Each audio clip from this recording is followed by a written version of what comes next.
Hi friends, host Eric here, host of Talking with Famous People. I want to talk about what really should be called the emergent theory of evolution, which is this is great. This idiot,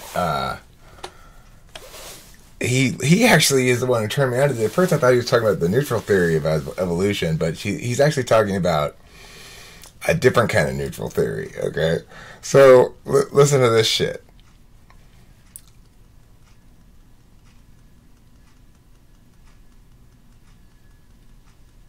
Recently, scientists and philosophers have suggested that complexity can arise through other routes. Some argue that life has a built-in tendency to become more complex over time. Others maintain that as random mutations arise, complexity emerges as a side effect, even without natural selection to help it along. Complexity, they say, is not purely the result of millions of years of fine-tuning through natural selection. The process, Richard Dawkins famously dubbed the blind watchmaker, to some extent, it just happens.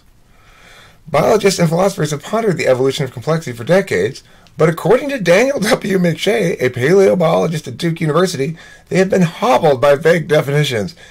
It's not just that they don't know how to put a number on it, they don't know what they mean by the word. This is what you're defending, moron.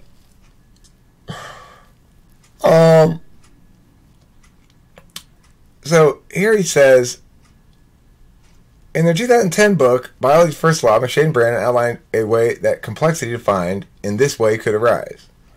A bunch of parts that start out more or less the same should differentiate over time. Whether organisms reproduce, one or more of their genes may mutate, and sometimes these mutations may give rise to more types of other parts.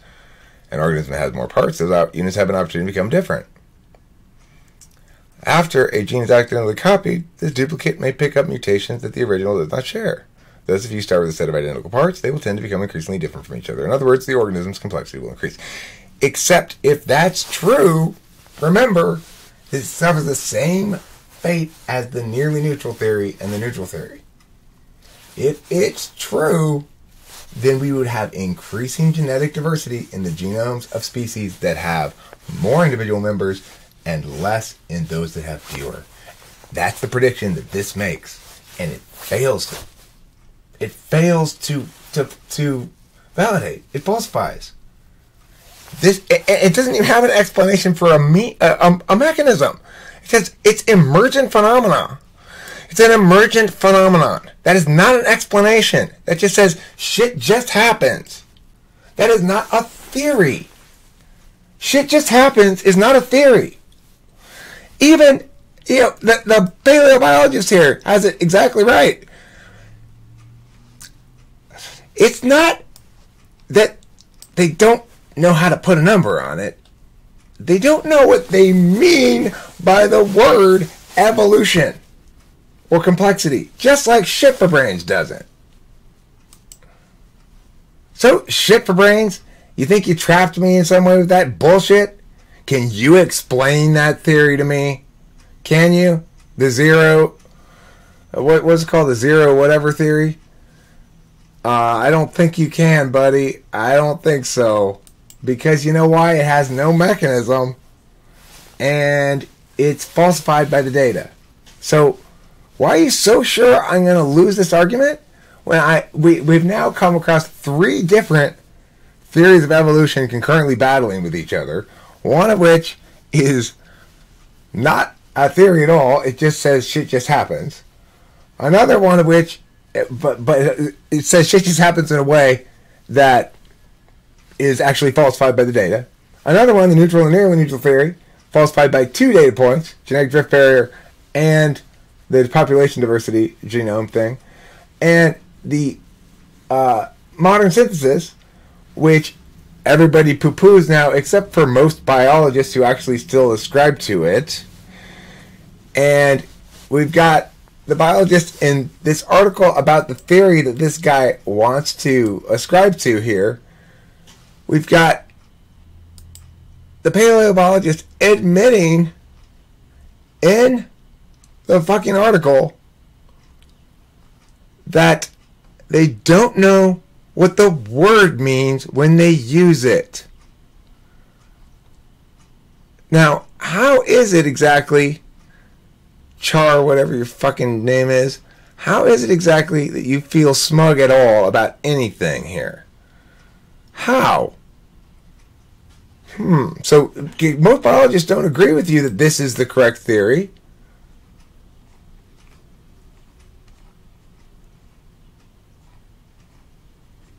Okay.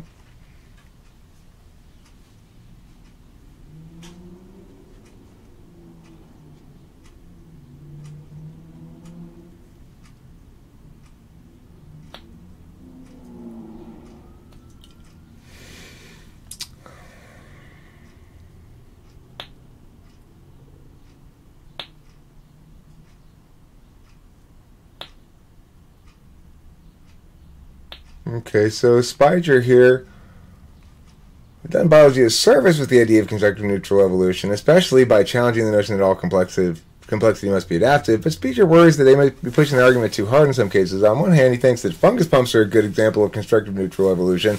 Everybody in their right mind would totally agree with it. In other cases, RNA editing, scientists should not, in his view, dismiss the possibility that natural selection was at work, even if the complexity seems useless.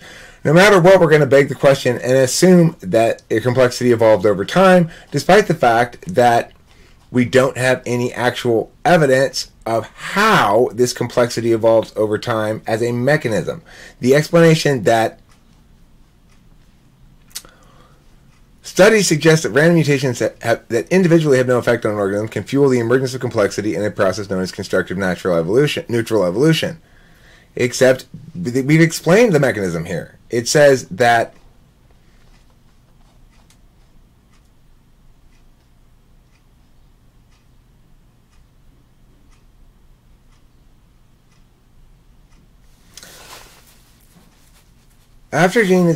once an organism, one individual, has more parts, those units have an opportunity to become different. After a gene is accidentally copied, the duplicate may pick up mutations that the original does not share. Thus, if you start with a set of identical parts, they will tend to become increasingly different from each other. And the more frequent you have instances of an organism, that is to say, the more individuals in a species, the more frequent those variations would become, naturally. Because after all, every organism has an opportunity to become different.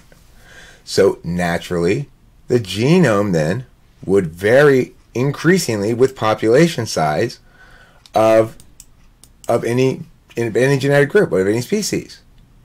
So that's falsified then. We know that's not the case, so we know that's falsified. Do you understand that? Do you fucking piece of shit? You pissed me off. I'll admit you. I'll give you that. You pissed me off with your retardation. Trying to beat me with this bullshit. You are quite a piece of work. What's your name? Retard? Moron? This video is shit for brains? absurd. Fucktard? A video about What's your name again? It's got 3 million Asswipe? views and it's complete fucking garbage. Liar? Scumbag? Alright. Where are you? Fucking Char-Name. That's right. I don't even really want to play. Well, I like any of those previous names better. Well, I may play a few because you're a fucking awful human being. I mean, a truly despicable human being who, even though he's totally wrong, is trying to play his effie positioning game where, oh, you got me with this thing. Bull fucking shit, asswipe. You're just establishing what I'm already saying, which is there are a bunch of competing notions, none of which are actually theories in any meaningful sense, and that biologists don't even know what the fucking word means. So get your head out of your ass, you worthless sack of shit.